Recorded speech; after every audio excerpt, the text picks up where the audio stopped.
सत्य वचन, अमर वचन, जीवित वचन, दिव्य वचन, सत्य वचन, अमर वचन, जीवित वचन।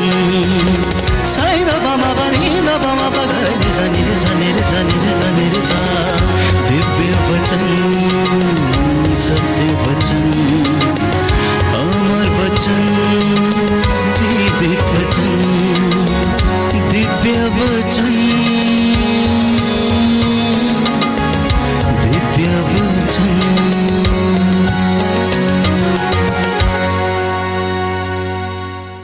प्रियजनों, प्रभु यीशु के सामर्थी नाम पर मैं आप सभी का अभिवादन करता हूं और आपकी सलामती की दुआ मांगता हूं।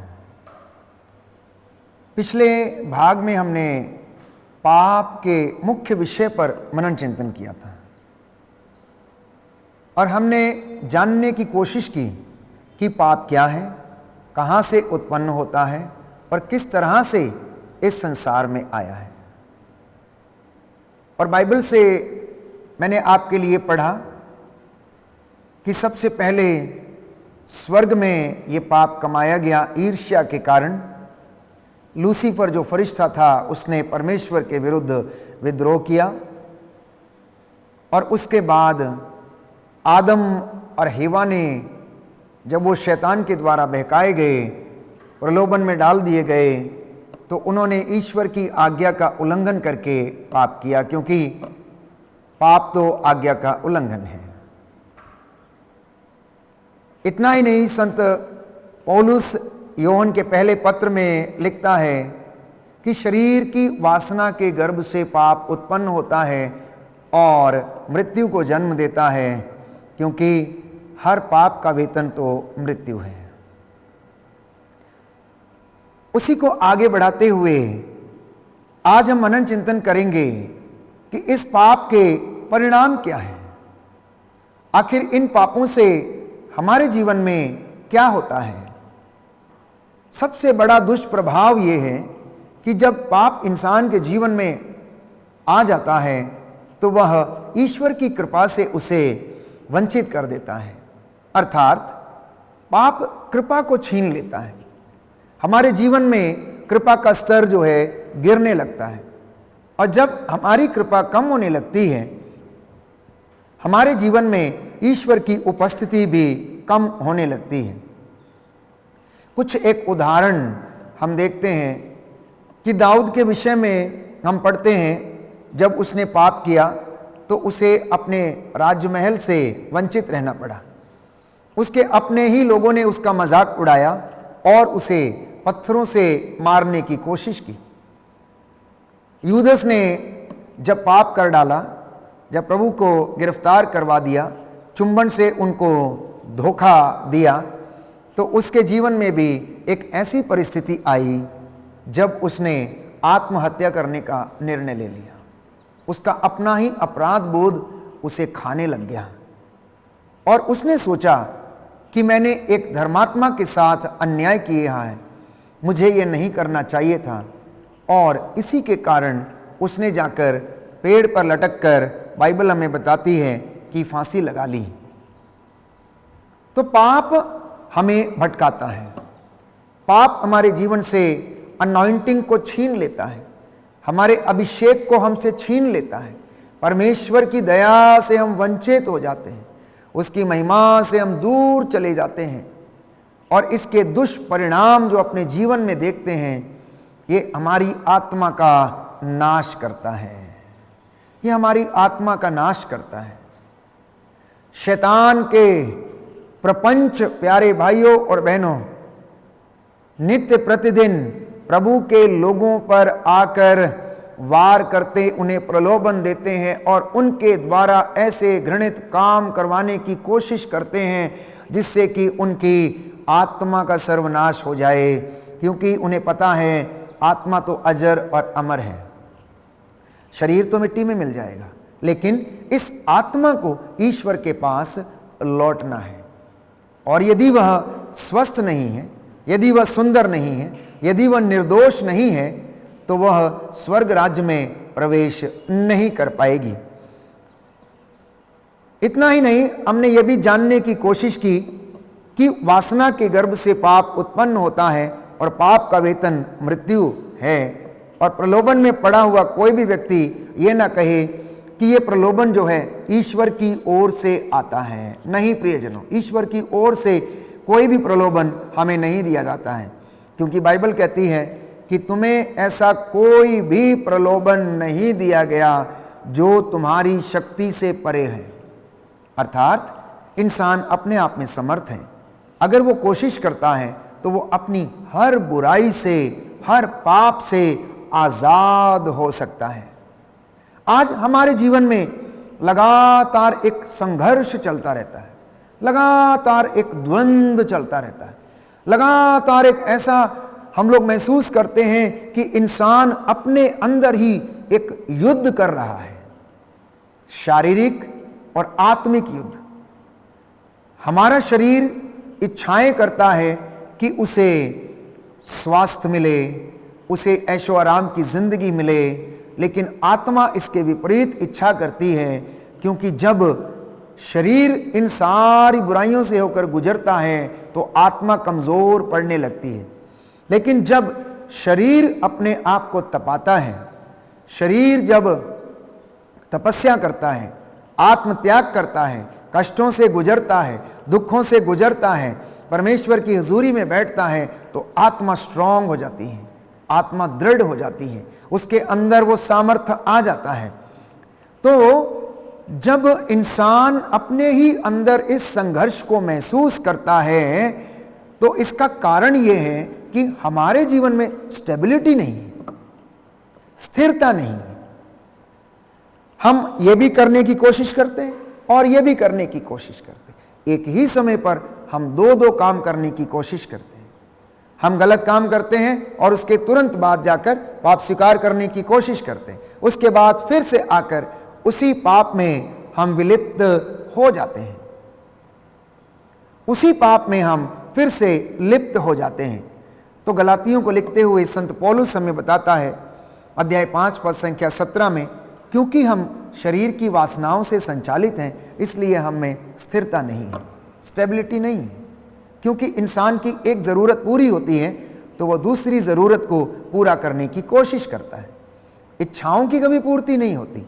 आज एक इच्छा आपकी समाप्त हुई तो कल दूसरी जागृत हो जाती है, और यही कारण है कि इच्छाओं की पूर्ति करने के कारण इंसान अपने आप को प्रलोभन में डाल देता है, पाप में डाल देता है। इसलिए रोमियो को लिखते हुए संत पौलुस अध्याय 8 पद संख्या 7 में ये कहता है कि शरीर की वासना ईश्वर के प्रतिकूल है। शरीर की वासना ईश्वर के प्रतिकूल है, वह ईश्वर के नियम के अधीन नहीं रहती है। अगर हमारा शरीर और शरीर की वासनाएं ईश्वर के नियम के अधीन हो जाएं, तो मैं समझता हूं कि हम जीते जी संतों की श्रेणी में शामिल कर दिए जाएंगे। क्योंकि हमारी वासनाएं ईश्वर के प्रतिकूल हैं और वह ईश्वर के नियमों के अधीन नहीं रहती, तो जो इन वासनाओं से संचालित है वह उनसे ईश्वर प्रसन्न नहीं होता। जो इन शरीर की वासनाओं से संचालित हैं उनसे ईश्वर बिल्कुल भी प्रसन्न नहीं होता। तो संत योहन पहले अध्याय पद संख्या 35 में लिखता है कि यीशु ने योहन के शिष्यों को अपने पीछे आते देखा तो उनसे पूछा कि क्या ढूंढ रहे हो, किसे ढूंढ रहे हो, कहाँ जा रहे हो, क्या करना चाहते हो, मेरे पीछे क्यों आ रहे हो। जब उन्होंने इन सवालों को पूछा तो प्यारे भाइयों और बहनों, उन्होंने उनसे पूछा, रब्बी आप कहाँ रहते हैं। तो यीशु ने जवाब दिया कि आओ और तुम खुद देखो कि मैं कहाँ रहता हूँ। यही सवाल आज आपसे और मुझसे है कि आप लोग कहाँ हो, मेरी बेटी मेरे बेटे, आप लोग कहाँ हो, आप लोग कहाँ रहते हो, क्यों आप लोग होश में नहीं हो। वचन में बताता है परमेश्वर ने कहा, ओ इज़राइलियों तुम क्यों मरना चाहते हो। तुम अनंत जीवन के स्रोत को छोड़कर तुम दूर भटक गए हो, जीवन से वंचित हो गए हो, महिमा से वंचित हो गए हो। अब तुम क्यों मरना चाहते हो? तुम मेरे पास लौटो। आज आप लोग अपने आप से पूछें कि आप क्या ढूंढ रहे हैं। अपने आप से पूछें कि आप क्या ढूंढ रहे हैं। क्या आप पैसा ढूंढ रहे हैं? क्या आप शोहरत ढूंढ रहे हैं, या पद ढूंढ रहे हैं, या मान सम्मान की खोज में है, या प्रतिष्ठा की खोज में है, या धन दौलत की खोज में है? किसकी खोज में है? यह आज इंसान को अपने आप से सवाल करने की जरूरत है।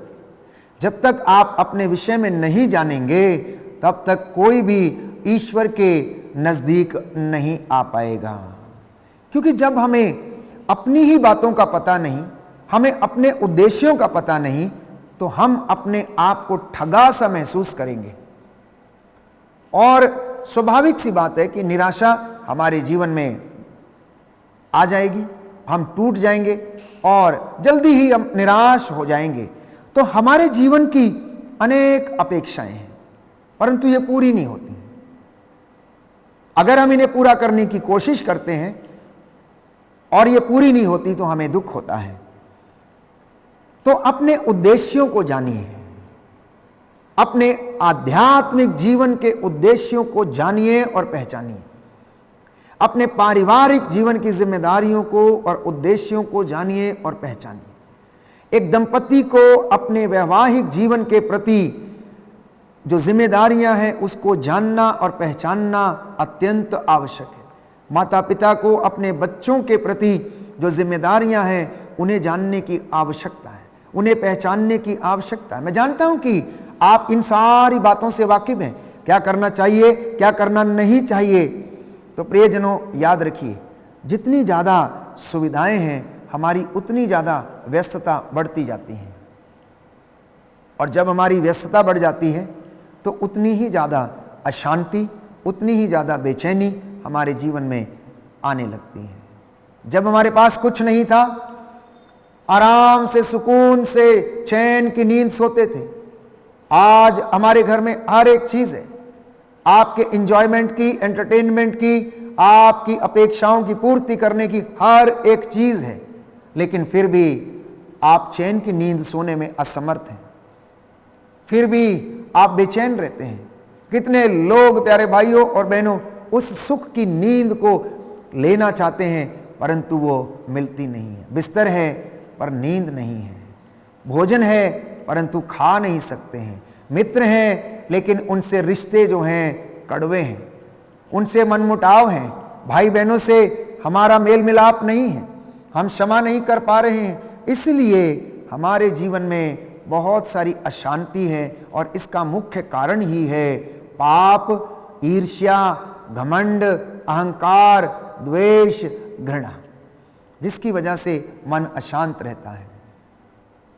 अंततः जो पाप का परिणाम हमारे जीवन में हुआ है, उसकी वजह से जो हमें नुकसान हुआ है वो ये है कि मानवीय मूल्यों की कमी हो गई है, भ्रष्टाचार बढ़ गया है, झूठ का बोलबाला है, पशु प्रवृत्ति मानव में आ गई है, क्रोध, लालच, घमंड, वासना और अश्लीलता का पर्दा लोगों की आंखों पर पड़ा हुआ है। अपनी नजर आप जरा घुमा कर देखिए, हर जगह, हर वक्त, हर परिस्थिति में इंसान बेचैन है, क्रोध से वो ग्रसित है, लालच से भरा हुआ है, घमंड से भरा हुआ है, वासना से संचालित है, अश्लीलता का पर्दा उसके जीवन और उसकी आंखों पर पड़ा हुआ है। और बाइबल कहती है, यशायाह नबी का ग्रंथ अध्याय 1 पद संख्या 15 से 17 में, लोगों के हाथ रक्त से रंगे हुए हैं, लोगों के हाथ रक्त से रंगे हुए हैं।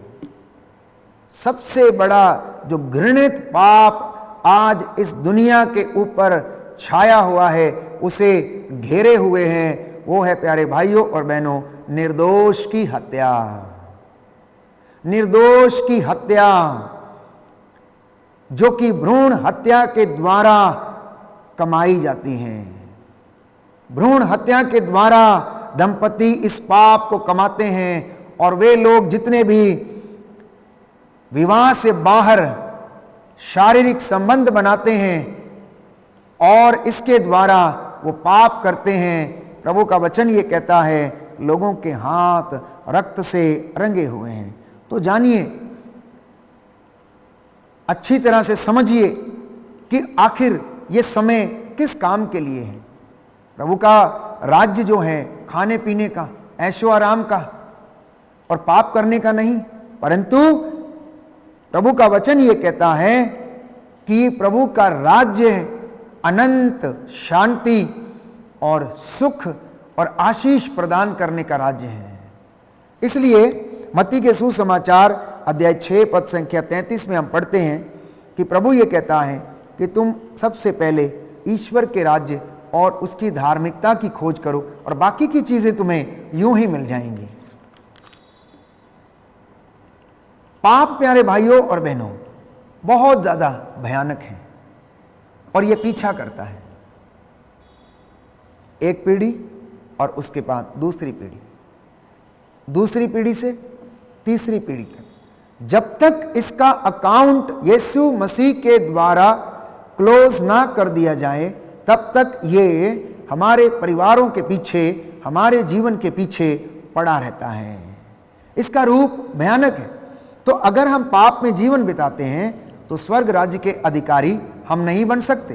कुरिन्थियों को लिखते हुए संत पौलुस पहले पत्र अध्याय 6 पद संख्या 9 में कहता है कि क्या आप नहीं जानते कि अन्याय करने वाले ईश्वर के राज्य के अधिकारी नहीं होंगे। जान लीजिए प्यारे भाइयों और बहनों कि अन्याय करने वाला ईश्वर के राज्य का अधिकारी नहीं होगा।